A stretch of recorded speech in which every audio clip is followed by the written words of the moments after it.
plus donné de la valeur aux féticheurs. Si quelqu'un fait un miracle, il a touché, il a touché, il a touché. Mais la parole de Dieu, la Bible dit ceci, au commencement était la parole. La parole était avec Dieu. Elle était avec Dieu et toutes choses ont été créées par elle. Il n'y a pas quelque chose que les féticheurs ont créé. Ce soir que la puissance de Dieu soit exécutée dans ta vie. Si tu as laissé un enfant malade, écoutez, reçois cette parole, que la guérison quitte cette salle, touche ton enfant. C'est possible. Si tu as laissé des affaires qui ne marchent pas, je prie au travers de la parole que tu entends ce soir, que ces affaires marchent. Il n'y a pas seulement les féticheurs qui ont la puissance. Et leur puissance est éphémère. Nous avons un Dieu qui crée toutes choses au travers de sa parole. Écoutez, quand Dieu a sorti Israël dans la captivité, dans la misère, devant Israël, il y avait le fleuve, la mer Rouge. Et derrière Israël, il y avait l'armée égyptienne. Ces jours-là, Israël n'avait pas besoin de la morale. Israël avait besoin de la puissance. Israël avait besoin de voir des choses que l'œil n'a point vues, l'oreille n'a point entendues, qui ne sont jamais montées au cœur d'un homme. Dieu le fait ces choses au travers de sa parole. Quand la mer Rouge est fondue en deux, il y a eu passage, et je crois que le peuple d'Israël a cru que Dieu a toute puissance. Dieu peut te parler ce soir au travers de ses œuvres. Et cela n'était pas mon problème. Il a fallu à ce que je puisse épingler les moyens que Dieu utilise pour nous transmettre sa parole. Voici là où commence mon message. Écoutez-moi bien. Dieu ne nous communique pas sa parole simplement au travers des degrés. Dieu ne nous communique pas sa parole simplement personnellement, ou au travers de ses serviteurs, ou au travers de ses œuvres. Ces méthodes, ces moyens sont des moyens circonstanciels. Il y a un moyen que Dieu utilise pour transmettre sa parole d'une manière habituelle, c'est sa parole. Le mal avec la génération actuelle, elle veut borner Dieu sous la prophétie. Dieu ne peut pas seulement parler au travers de la prophétie.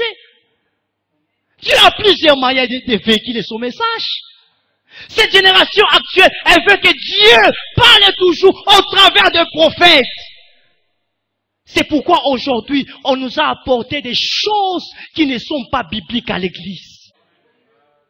C'est pourquoi aujourd'hui, il y a des choses qui ne sont, on ne sait pas où est-ce que ça vient. Pourquoi? Parce que la génération actuelle, elle veut pas connaître Dieu au travers de sa parole, les logos.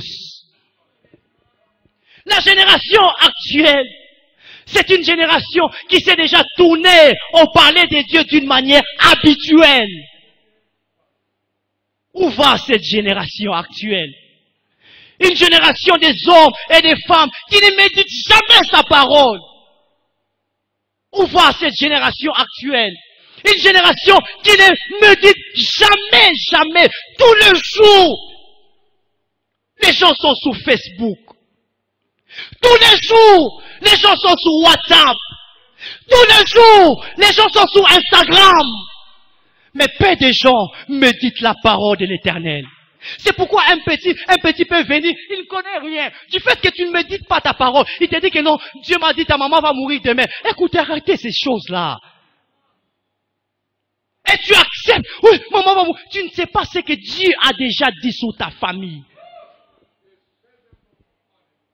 Où va cette génération actuelle? Une génération qui n'aime jamais la parole de Dieu. Écoutez, vous n'êtes pas plus extraordinaire que Anne. Vous n'êtes pas plus extraordinaire que Esther. Vous n'êtes pas plus extraordinaire que Mardoché. Ce sont des gens qui ont médité la parole de Dieu. Ils les ont mis en pratique.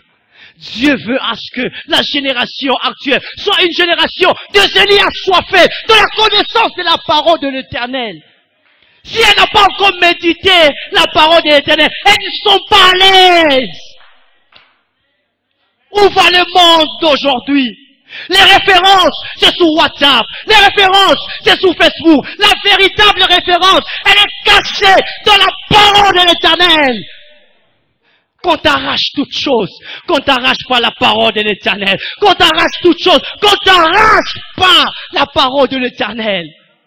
Nous avons une génération rebelle, une génération qui n'aime pas écouter Dieu, qui n'aime pas méditer la parole, qui n'aime pas. Est-ce que vous voulez me dire que non, Esther a été épousée parce qu'elle a posté sa photo sur Instagram? Écoutez, vous voulez me dire que non, Mardochée a vu la gloire de Dieu, Pourquoi? Parce qu'il a rappelé le roi au travers de Facebook. Où va cette génération? Où va cette génération? Une génération qui peut faire toute la journée, elle n'a pas encore lu même un verset. Une génération des hommes qui ne connaît pas l'histoire d'Apocalypse, l'histoire des Deutéronomes, l'histoire des nombres. Où va cette génération? Dieu veut te parler d'une manière habituelle au travers de sa parole. Ce que Dieu veut ce soir, c'est que nous soyons une génération de zélis assoiffés de la connaissance de la parole de l'Éternel. Si on n'a pas encore médité, dès Timothée chapitre 2, verset 2, où Dieu dit, et ce que tu as entendu de moi, en présence de beaucoup de témoins, confie-les à des hommes qui soient fidèles, capables de l'enseigner aussi à d'autres personnes.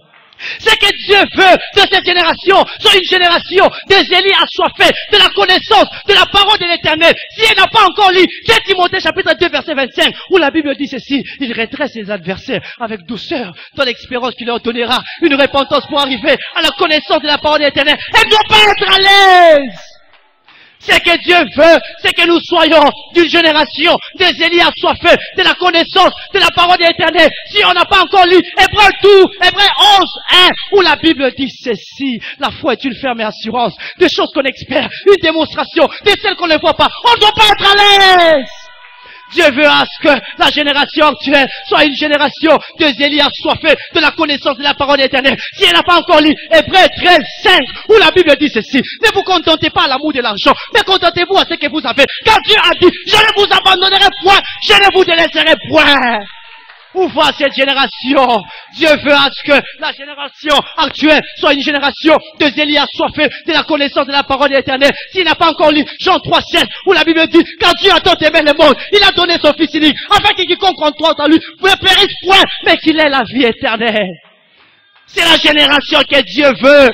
Dieu veut à ce que la génération actuelle soit une génération de zélis assoiffés de la connaissance de la parole éternelle. S'il n'a pas encore lu Apocalypse 3, 20, où la Bible dit ceci, voici je me tiens à la porte, si je frappe, si quelqu'un entend ma voix, ouvre la porte, j'entrerai chez lui, je souperai avec lui, et lui de même avec moi. C'est la génération que Dieu veut. Dieu veut à ce que la génération actuelle soit une génération de zélis assoiffés de la connaissance de la parole éternelle. Si elle n'a pas encore lu 1 Pierre chapitre 1, verset 18, où la Bible dit ceci, sachez que c'est pas par des choses périssables, pas de l'argent ou de l'or que vous avez été rachetés, c'est la nouvelle manière de vivre que vous avez hérité de vos pères, mais par les sangs précieux, des Christ comme d'un agneau, sans tache, sans défaut. Où va cette génération? Dieu veut à ce que la génération actuelle soit une génération de zélis assoiffés de la connaissance de la parole de l'Éternel. S'il n'a pas encore lu Matthieu chapitre 28, verset 18, la Bible dit ceci, voici, Jésus s'étant approché d'eux et leur parla ainsi, tout pouvoir m'a été donné dans les cieux, sous la terre, allez et faites de toutes les nations, les disciples, le baptisons au nom du Père, du Fils et du Saint-Esprit, et enseignez-leur à observer tout ce que je vous ai prescrit, et voici je serai avec vous tous les jours jusqu'à la fin du monde. Dieu veut à ce que la génération actuelle soit une génération qui médite sa parole le matin, à midi, le soir. Dieu veut à ce que la génération actuelle soit une génération où la Bible dit ceci, écoutez, dans mon pays, ils pratiquent, dans mon pays, il n'y aura ni femme stérile, ni celle qui invente. Écoutez ce que la Bible dit. Dieu veut à ce que la génération d'aujourd'hui soit une génération des élus, assoiffés de la connaissance de la parole éternelle. Si elle n'a pas encore lu Jean 4, 14, où la Bible dit ceci, celui qui boira de l'eau que je lui donnerai n'aura jamais soif, et l'eau que je lui donnerai deviendra en lui une source d'eau qui jaillira jusque dans la vie éternelle. Il veut dire en Jean 15, 4, 7, il veut dire ceci. Si vous demeurez dans mes paroles et que mes paroles demeurent en vous, tout ce que vous allez demander à mon nom, sachez que vous l'avez reçu. Demeurer en Christ signifie laisser le Saint-Esprit vous remplir et vous donner la force de vivre comme Christ voudrait vivre en vous. Demeurer dans ces paroles signifie connaître et comprendre la parole de Dieu, de telle sorte que vous ne demanderez pas de choses au contraire de la volonté de Dieu. Psaume 18, 34. La Bible dit ceci, il rend mes pieds semblables à ceux des biches, et il me place sur mes lieux élevés. Une biche est une mère self, un des animaux aux pieds les plus sourds au monde. Lorsqu'elle franchit les versants d'une montagne, elle place ses pieds avant. Exactement ses pieds arrière, exactement là où ses pieds avant étaient d'abord placés pour vérifier la présence des pieds détachés sur la pente. Si elle ne place pas ses pieds arrière, exactement là où ses pieds avant étaient d'abord placés, elle risque de tomber dans les ravins au-dessus d'elle. Il rend mes pieds semblables à ces débûches, c'est-à-dire il me permet en sorte que je marche selon la parole de Dieu, de telle sorte que mes pieds avant, mes pieds arrière suivent mes pieds avant, que la représentation de la parole de Dieu. Que Dieu de Gap Ministry, le Dieu du révérend pasteur Kaninda François, le Dieu de pasteur Didier Mouteba, mon père spirituel, bénisse sa parole.